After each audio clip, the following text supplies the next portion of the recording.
Oke guys, welcome back to Ginosis alias Cakradiva dalam pembahasan alur cerita Perfect World One Misi G episode ke-245.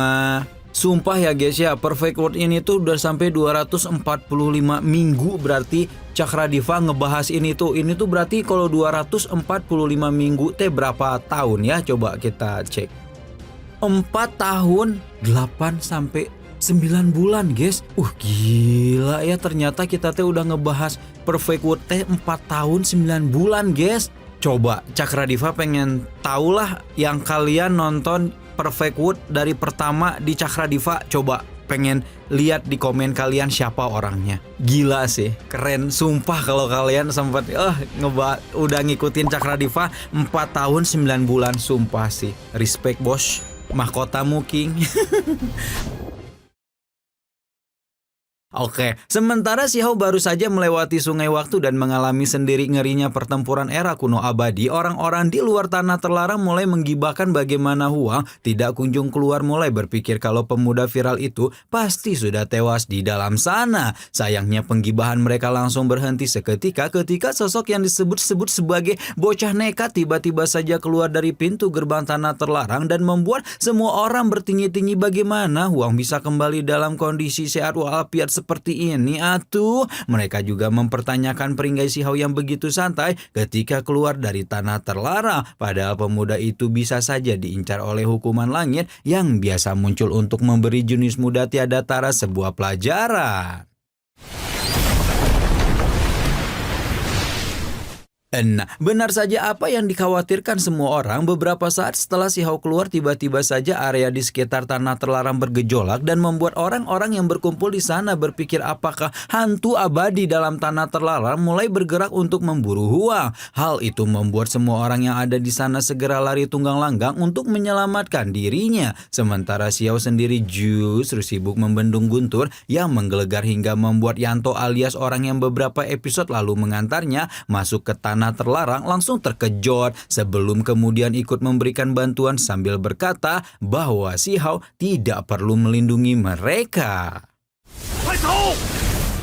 Meskipun Yanto sudah memintanya pergi, Xiao tetap berdiri di sana dan membendung kabut guntur. Sementara itu Beru melayangkan serangan ke arah kabut gelap sebelum menyadari bahwa ada sesuatu yang aneh dengan kabut ini. Xiao kemudian menggunakan mata surgawinya untuk memeriksa dan menemukan bahwa sepertinya kabut hitam ini dikendalikan oleh seseorang. Melihat itu Xiao jelas tidak tinggal diam dan segera mengeluarkan sisik naga untuk mengungkap siapa orang yang sengaja mencari gara-gara dengannya. Namun serangan sisik naga ke arah kabut hitam justru membuat bola energi meletus dari sana dan mengurungnya hingga akhirnya menimbulkan letusan dahsyat ketika Xiao berusaha untuk menghancurkan bola energi dengan kekuatan reinkarnasi.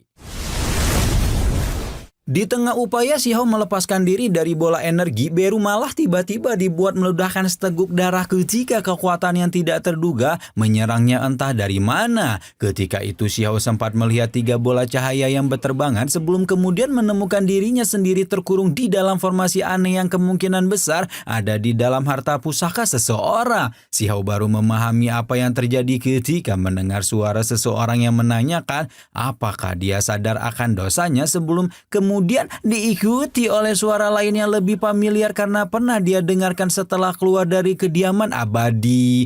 Ya, orang yang menangkap Xiao adalah Antek Dajjal Klan Wang yang kali ini dibackingi langsung oleh leluhur mereka. Xiao berusaha melepaskan serangan untuk menghancurkan pusaka dari dalam, namun upayanya sama sekali tidak memberikan sedikit pun perubahan sehingga dia yakin bahwa apapun yang digunakan untuk mengurungnya adalah pusaka tingkat tinggi. Leluhur Xuan, keluarga Wang, meminta Xiao untuk tidak mengamuk karena dia punya alasan sendiri hingga akhirnya mengambil tindakan ini. Leluhur Xuan berpikir bahwa bakat luar biasa Xiao pasti akan menjadi ancaman besar bagi klan Wang. Karena itulah sebelum pemuda itu berkembang menjadi ahli yang lebih berbahaya, klan Wang pun memutuskan untuk menghabisinya sekarang juga.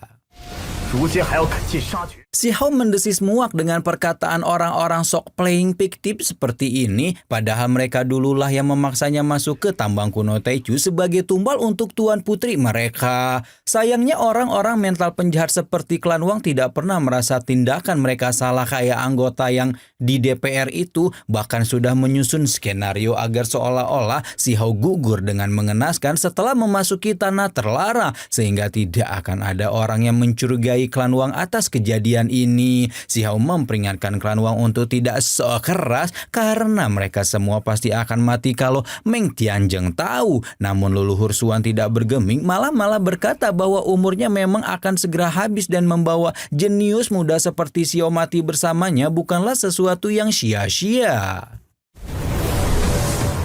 Si Hao menggunakan teknik lain untuk menghancurkan pusaka, namun hal itu masih berujung pada kegagalan sementara Wang Manglong meminta leluhurnya untuk segera menghabisi bocil FF yang nggak tahu diri ini, hingga membuatnya balik disemprot karena leluhur Suan khawatir sutra keabadian yang berharga bisa ikut hancur kalau mereka menghabisi si Hao dengan ceroboh. Beru mengingatkan bahwa menghabisi jenius muda luar biasa seperti si Hao akan membuat mereka hancur ketika domain asing menyerang. Namun Antek Dajjal klan Wang ini sama sekali tidak peduli, bahkan berkata bahwa mereka memang harus mengorbankan sesuatu demi menjaga keberlangsungan klan seperti masa lalu. Sekarang si Hao tidak bisa menahan kemarahannya lagi, memahami bahwa orang-orang seperti klan Wang inilah yang menyebabkan kehancuran 9 langit 10 bumi di era kuno dengan pengkhianatan. Leluhur Suan menyarankan si Hao untuk tidak bersikap terlalu naif karena apa yang dilakukan klan Wang hanyalah mencari perdamaian dan hidup berdampingan tanpa perang. Tapi bullshit lah dengan segala omongan manis pemerintah.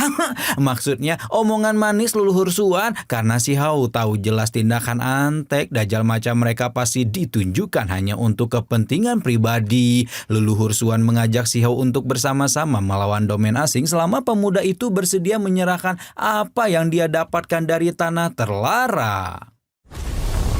Kali ini gantian leluhur Suan yang habis kesabaran karena bocil FF1 itu susah banget diatur, dan tanpa banyak babi bu segera meminta si Hao untuk menyerahkan sutra keabadian. Si Hao tersenyum kecil memahami apa yang sebenarnya klan Wang inginkan dan malah balik mengancam kalau dia akan menghancurkan sutra keabadian bersama jiwa primordialnya apabila bapak-bapak nggak punya nyali ini tidak berani menghadapinya secara langsung. Ya, si Hao secara tidak langsung turut menyinggung beberapa bola cahaya yang dia lihat sebelumnya, di mana ancaman si Hao itu langsung membuat sosok-sosok dalam bola cahaya menjadi panik ketika mulai menyerang pusaka leluhur Suan, sehingga memberikan si Hao kesempatan untuk menghancurkannya lebih mudah.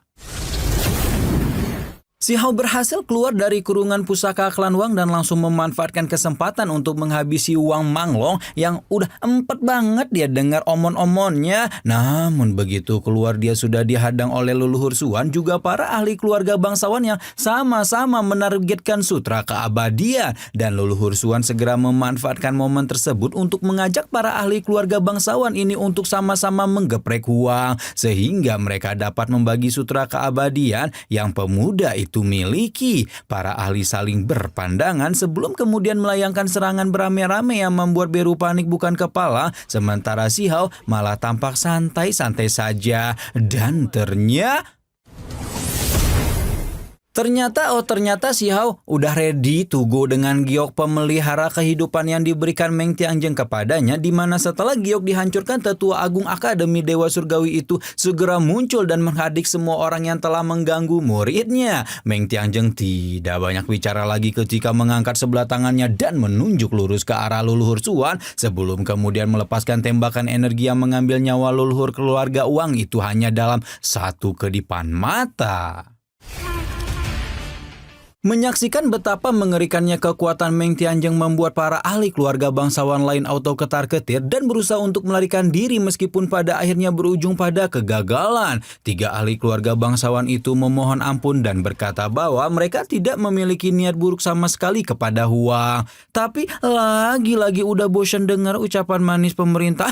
Maksudnya ahli-ahli sok keras seperti ini. Meng Tianzheng sempat menawarkan ketiganya untuk mengakhiri hidup mereka sendiri, tapi berhubung Berhubung 3 ahli keluarga bangsawan itu memilih untuk tetap bersikap sok keras, Meng Tiangjeng pun tidak keberatan untuk memberi mereka tumpangan untuk pindah ke alam lain melalui jalur VIP.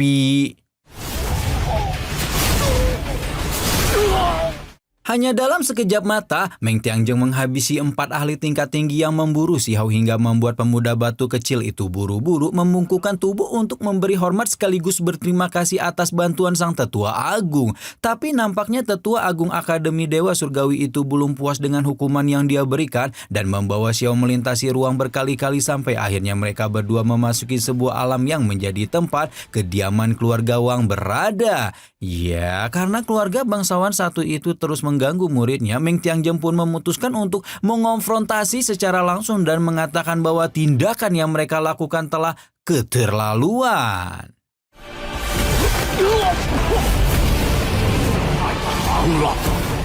Hanya dengan aura keberadaan Meng Tiangjeng saja, tetua agung Akademi Dewa Surgawi itu sudah membuat banyak binatang penjaga dan murid-murid klan Wang berjamaah dan membuat penjaga yang lebih kuat muncul untuk memberikan peringatan. Penjaga yang lebih kuat itu adalah kerak buas emas ungu yang kita panggil aja dia Wukong, di mana Wukong yang berada di ranah puncak Void Tau ini segera meraung ke angkasa ketika menghadik siapapun yang telah berani menerobos masuk ke kediaman klan Wang. Meng Tiangjeng sudah mengingatkan Wukong untuk tidak bersikap sok keras, namun kerak buas emas ungu itu malah semakin tidak tahu diri ketika berusaha menginjak Meng Tiangjeng dengan kakinya.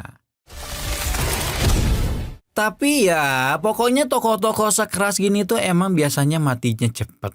Karena hanya dengan satu ayunan tangan Meng Tiangjeng, tubuh Wukong langsung meledak menjadi gumpalan energi emas sebelum kemudian merubah menjadi ketiadaan. Habis keras sakti, terbitlah naga Indosiar, di mana setelah Wukong dibuat pindah alam, sekarang banyak naga-naga penjaga klan Wang menyerbu ke arah Meng Tiangjeng, meski tidak ada satupun di antara mereka yang bisa bertahan lama. Setelah kera dan naga, kini bayangan burung pengraksasa berapi melesat dari kejauhan ketika mengingatkan siapapun yang telah memasuki kediaman klan Wang untuk mengikat diri dan memohon ampun dalam 3 napas. Namun lagi dan lagi, nasib salah satu dari 10 keganasan kuno itu tidak jauh berbeda dengan Wukong maupun naga Indosiar, di mana hanya dengan satu gerakan jari Meng Tiangjeng tubuhnya langsung terbelenggu sebelum kemudian diubah menjadi burung peng kecil yang akhirnya mendarat di tangan sang tetua agung Akademi Dewa Surgawi. Tidak menunggu lama, burung peng itu pun kehilangan nyawanya dan membuat Meng Tiangjeng agak kecewa karena binatang-binatang buas yang leluhurnya ditakuti di seluruh dunia itu sekarang malah menundukkan diri sebagai penjaga. Karena para binatang penjaga tidak berdaya, murid-murid klan Wang pun sempat memberikan perlawanan sebelum akhirnya dihempaskan seluruhnya hanya dengan satu jentikan jari Meng Tiangjeng. Begitu hampir seluruh pertahanan klan Wang dihancurkan oleh Meng Tiangjeng, muncullah sosok yang tampak jauh lebih kuat dibanding ahli lain dari klan Wang yang sudah muncul, di mana sosok itu adalah leluhur ke-9 klan Wang yang kita panggil aja dia Wang Jiu. Murid-murid klan Wang yang melihat kemunculan Wang Jiu langsung mengabarkan bahwa pemuda yang bersama Meng Tiangjeng adalah Huang, dan membuat sang leluhur 9 auto murka menyadari bahwa orang yang telah menghabisi banyak anggota keluarganya muncul di tempat ini. Wang Jiu tidak mau mendengarkan alasan apapun yang dimiliki Huang sampai membunuh anggota keluarganya dan membuat Meng Tiangjeng gantian gemes ingin memberinya pelajaran.